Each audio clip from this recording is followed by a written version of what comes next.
Good morning student. आज आपको class 10 के वीडियो में सब्जेक्ट 20 में चैप्टर 13 वैद्युत धारा के चुंबकीय प्रभाव आपको बताएंगे। स्टूडेंट देखिए न्यू चैप्टर है, वैद्युत धारा का चुंबकीय प्रभाव क्या होता है। स्टूडेंट वैद्युत धारा और चुंबकीय प्रभाव, यहाँ दो शब्द हैं, वैद्युत धारा है और चुंबकीय प्रभाव है।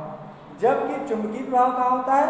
चुंबक में होता है। ठीक है, चुंबकीय प्रभाव चुंबक में होता है और यहाँ पर वैद्युत धारा में चुंबकीय प्रभाव कहा गया है। ठीक है स्टूडेंट, जिस प्रकार से एक चुंबक के चारों ओर चुंबकीय क्षेत्र स्थापित हो जाता है, ठीक इसी प्रकार एक चालक के चारों ओर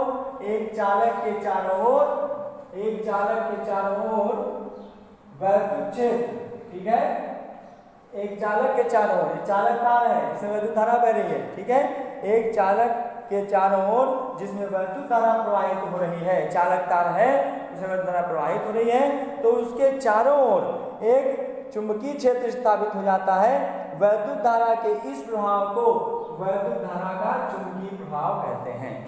वैद्युत धारा के इस प्रभाव को वैद्युत धारा का चुंबकीय प्रभाव कहते हैं। ठीक है स्टूडेंट, इसके चारों ओर देखिए, ये यहाँ पर आपको यहाँ पे नॉर्थ पोल है, ये साउथ पोल है, ये उत्तरी ध्रुव है, ये दक्षिणी ध्रुव है, ये कंपास है। ठीक, और कंपास और चुंबकीय सुई का उत्तरी ध्रुव दक्षिणी ध्रुव। ठीक है, तो इसमें नॉर्थ और साउथ पोल होते हैं। आप जानते हो चुंबक में दो ध्रुव होते हैं, उत्तरी ध्रुव और दक्षिणी ध्रुव। ठीक, तो अब इसमें क्या है, चुंबक है तो चुंबक में जो विपरीत ध्रुव, इसमें अगर जो नॉर्थ है इसके पास में कोई भी विपरीत ध्रुव लाया जाए तो ये इसमें अट्रैक्शन होता है, मतलब ये आकर्षित होते हैं। विपरीत ध्रुव है तो रिपल्सन या करेक्ट ऑब्जर्वेशन। ठीक, रिपल्सन जो होता है मतलब वो एक दूसरे से दूर भागते हैं। जब एक समान कोई भी जो इसके पोल हैं, जो ध्रुव है, एक समान ध्रुव आमने सामने लाया जाए तो उसमें प्रतिकर्षण होता है, और जो विपरीत ध्रुव आते हैं तो आकर्षण होता है, तो ये चुंबकीय प्रभाव होता है। अब किसी चालक तार में वैद्युत धारा का प्रवाह कर दिया गया, तो चालक तार में प्रवाह कर दिया गया तो वहां पर चुंबकीय प्रभाव प्राप्त हुआ। ठीक, तो इसको विद्युत धारा का चुंबकीय प्रभाव कहते हैं। स्टूडेंट, सबसे पहले शब्द हम एक साइंटिस्ट थे ओरस्टेड।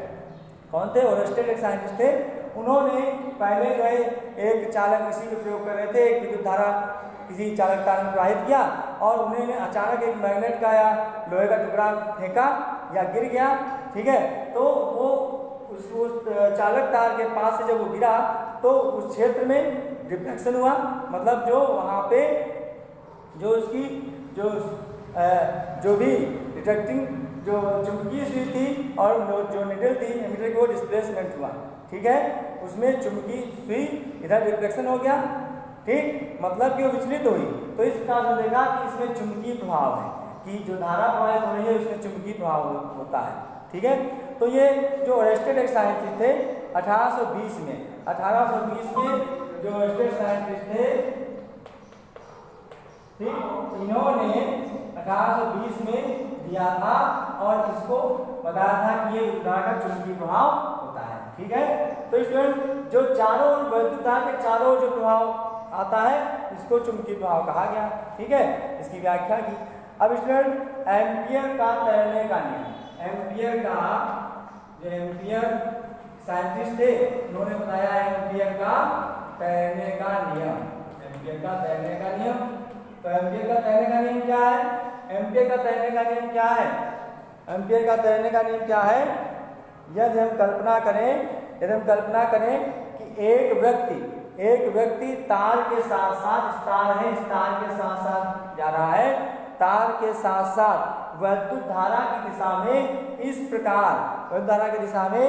प्रकार तैर रहा है कि उसका मुंह चुंबकीय सुई की ओर है, मतलब इसका मुंह इधर की ओर है। ठीक है, इसका मुंह इधर की ओर है, चुंबकीय सुई की ओर। तो इस प्रकार तैर रहा है कि चुंबकीय सुई की ओर उसका मुंह है, तो सुई का उत्तरी ध्रुव उसके बाएं हाथ की ओर घूम जाएगा। इसका बायां हाथ है और सुई का उत्तरी ध्रुव उसके बाएं हाथ की ओर घूम जाएगा। यह एम्पियर ने बताया। कि यदि कोई व्यक्ति है और वो कल्पना हम करें, ये कल्पना उन्होंने क्या हाइपोथेसिस दिया कि यदि हम कल्पना करें कि एक व्यक्ति है, तार के साथ साथ विद्युत धारा की दिशा में इस प्रकार तैर रहा है कि उसका मुंह चुंबकीय सुई की ओर है, तो उसका जो बायां हाथ है, बाएं हाथ की तरफ वो चुंबकीय सुई का उत्तरी ध्रुव उसकी ओर घूम जाएगा। अगर उसका मुंह इस विद्युत धारा के सीधे इसके साथ में है, इधर धारा बह रही इधर मुंह है, तो इसका जो चुंबकीय सुई या चुंबक कह लीजिए, चुंबकीय सुई का जो उत्तरी ध्रुव है वह उसके बाएं हाथ की ओर घूम जाएगा। यह एम्पियर का नियम कहलाता है, एम्पियर का तैरने का नियम कहलाता है। ठीक है, ये चुंबकीय सुई है, ये बाएं हाथ पे घूम जाती है। ठीक, तो इस प्रकार से एम्पियर का तैरने का नियम कहलाया। ठीक, अब इसका क्या है, चुंबकीय क्षेत्र क्या है? चुंबकीय क्षेत्र क्या है? चुंबकीय क्षेत्र जो है, अभी आपको बताया, ये कोई धारा प्रवाहित की जाती है, उसके चारों ओर जो भी क्षेत्र होता है, जो उसके चारों ओर क्षेत्र आता है, ठीक है, उसके चारों ओर जो भी क्षेत्र बनता है, ठीक, इसके चारों ओर जो है कोई भी क्षेत्र आ रहा है, तो ये क्या होगा, यहाँ पे ये चुंबकीय क्षेत्र कहलाएगा। ठीक, ये क्या है, ये चुंबकीय क्षेत्र कहलाएगा इसमें। ठीक, तो ये चुंबक के चारों ओर वह क्षेत्र जिसमें चुंबक का प्रभाव अनुभव किया जाए, ऐसे ही धारा के चारों ओर इसका चुंबकीय क्षेत्र आता है। ठीक, तो जिसमें उस चुंबक का प्रभाव का अनुभव किया जा सके उसे चुंबकीय क्षेत्र कहते हैं। ठीक है, तो उसको हम क्या कहते हैं, चुंबकीय क्षेत्र कहते हैं।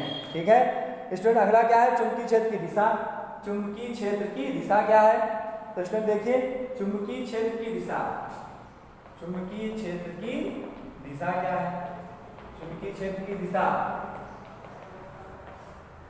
देखिए स्टूडेंट, तो ये आपको समझ आ गया होगा एम्पियर का तैरने का नियम। चुंबकीय क्षेत्र क्या है, आपको समझ में आ गया कि इसके चारों ओर धारा प्रवाह होता है किसी चालक तार में, तो उसके चारों क्षेत्र बनता है चुंबकीय क्षेत्र।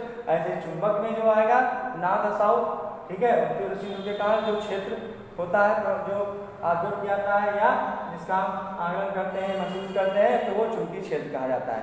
ठीक है, देखिए इसमें चुंबकीय क्षेत्र की दिशा क्या होती है।